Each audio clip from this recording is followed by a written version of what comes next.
warahmatullahi wabarakatuh.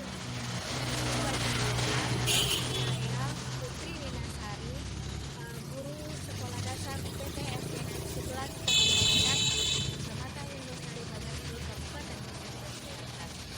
Baiklah, pada kesempatan kali ini saya akan membagikan sebuah video pembelajaran terkait praktik baik yang tadi sudah saya lakukan selama proses belajar mengajar.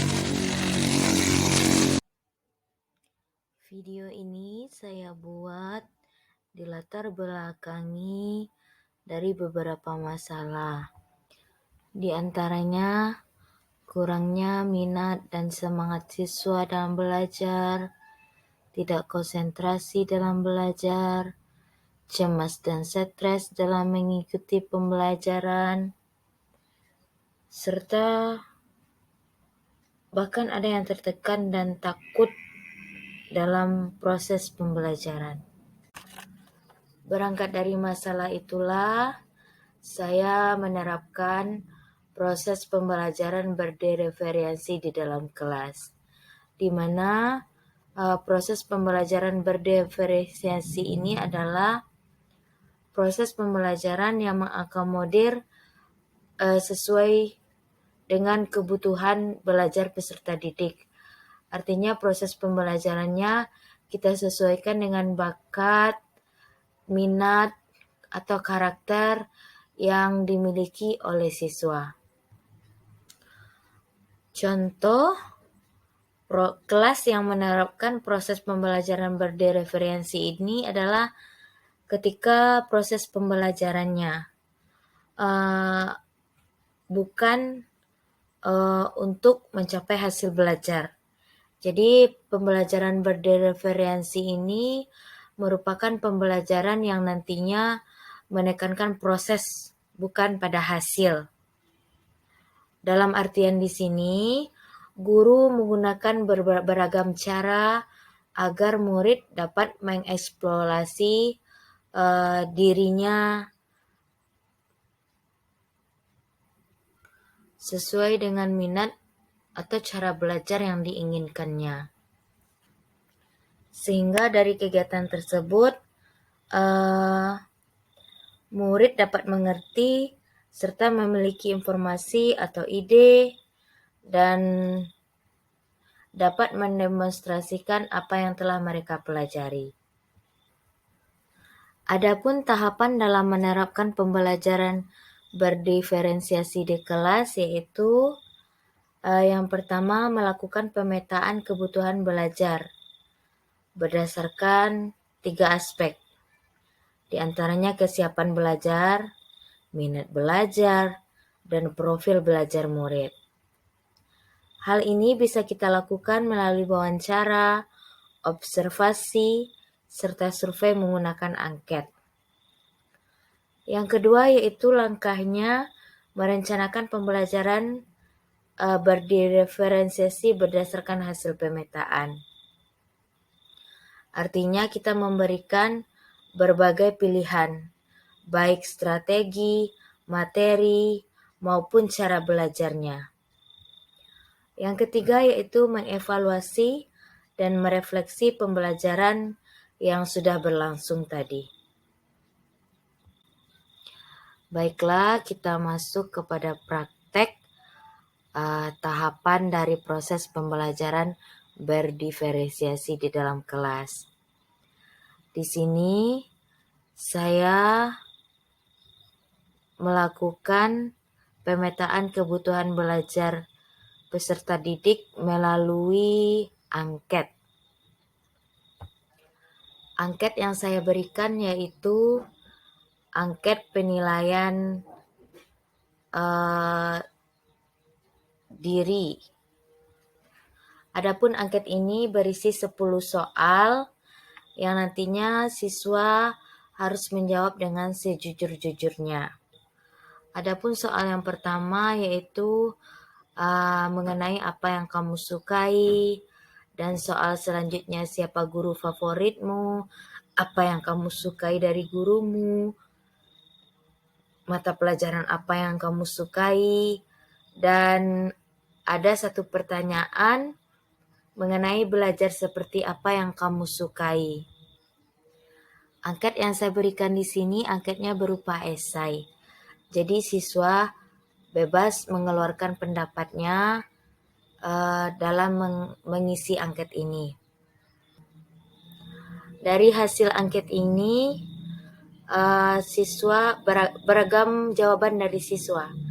Ada siswa yang menjawab mereka lebih gemar belajar berkelompok, ada siswa yang lebih gemar belajar sendiri, ada yang siswa yang lebih suka dibantu oleh teman, ada yang belajarnya suka diterangkan oleh guru. Ada juga yang membuat belajar yang disukainya adalah belajar sambil bermain. Langkah selanjutnya yang kita lakukan yaitu melakukan atau menganalisa hasil angket atau jawaban siswa. Saya memiliki siswa 25 orang. Dari 25 orang tersebut, 48%-nya mereka lebih menyukai belajar berkelompok. 8%-nya mereka menyukai belajar sendiri, 24% diterangkan oleh guru, 8% sambil bermain, dan 20% ini tidak menjawab, atau jawaban mereka itu senangnya belajar gembira, baik, kira-kira seperti itu jawabannya. Jadi saya simpulkan 20% ini bukan tidak menjawab, tapi jawabannya rancu. Langkah yang kedua yaitu merencanakan pembelajaran berdiferensiasi berdasarkan hasil pemetaan tadi.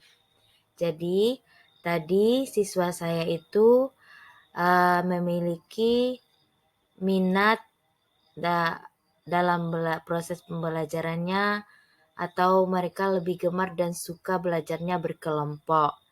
Jadi, saya menyusun rencana pembelajaran itu berdasarkan kelompok. Dalam menyusun rencana pembelajaran ini, saya membagi siswa tersebut atau saya membagi kelompok tersebut berdasarkan beberapa kemampuan. Artinya di sini saya gabung antara siswa yang memiliki kemampuan tinggi, sedang, dan rendah. Dan juga saya menyiapkan alat peraga, media yang digunakan dalam pembelajaran, serta nanti mendemonstrasikan pembelajaran. Oke, langkah yang kedua yaitu merencanakan pembelajaran berdiferensiasi berdasarkan hasil pemetaan. Saya di sini menggunakan materi pelajaran kelas 6 dengan mata pelajaran matematika pada KD 3.5, yaitu menjelaskan taksiran dan keliling luas lingkaran. Dalam kegiatan pembelajaran yang dilakukan secara berkelompok ini, dapat saya simpulkan bahwa kondisi pada saat melakukan kegiatan berkelompok itu sangat kondusif. Anak-anak bekerja sama, membantu satu sama lain dalam melakukan pekerjaannya. Ini mungkin sedikit cuplikan kondisi saat anak-anak melakukan diskusi mengenai mencari taksiran dan luas keliling lingkaran. Ini mungkin sedikit cuplikan kondisi saat anak-anak melakukan diskusi mengenai mencari taksiran dan luas keliling lingkaran. Ini mungkin sedikit cuplikan. Ini merupakan hasil dari presentasi tugas kelompok yang telah anak-anak kerjakan. Langkah yang terakhir yaitu mengevaluasi dan merefleksi pembelajaran yang sudah berlangsung. Di sini ada 2 langkah yang kita terapkan dalam mengevaluasi dan merefleksi pembelajaran. Di antaranya melakukan penilaian formatif terkait pembelajaran yang sudah dilakukan. Yang kedua, menganalisa ketercapaian pembelajaran dari sebelum melakukan pembelajaran dengan berdiferensiasi dan sesudah melakukan pembelajaran berdiferensiasi. Dari pembelajaran yang telah saya lakukan menggunakan proses pembelajaran berdiferensiasi, dapat saya simpulkan bahwa pembelajaran yang dilakukan secara berdiferensiasi mampu menumbuhkan minat dalam proses pembelajaran tanpa membedakan atau tanpa memberi perlakuan yang berbeda antara siswa yang memiliki kemampuan kognitif yang tinggi, sedang, dan rendah. Dan juga pembelajaran berdiferensi ini mampu membangkitkan semangat peserta didik dalam belajar. Karena pembelajaran berdiferensi ini pembelajaran yang memang menekankan pada proses sesuai dengan minat, bakat, serta kemampuan atau karakteristik yang dimiliki oleh siswa. Sekian video inspiratif dari saya, Kabupaten Pesisir Selatan. Pendidikan Tacila Pasisya Ranca. Sebelum saya menutupnya, di sini ada quote sedikit dari saya, yaitu mengajar dari hati akan melahirkan siswa dan siswi berprestasi. Saya Putri Ninasari, Guru UPT SDN 11 Tanjung Medan, Kecamatan Linggosari Baganti, Kabupaten Pesisir Selatan, mengucapkan salam hebat, guru inspiratif seluruh Indonesia. Wassalamualaikum warahmatullahi wabarakatuh.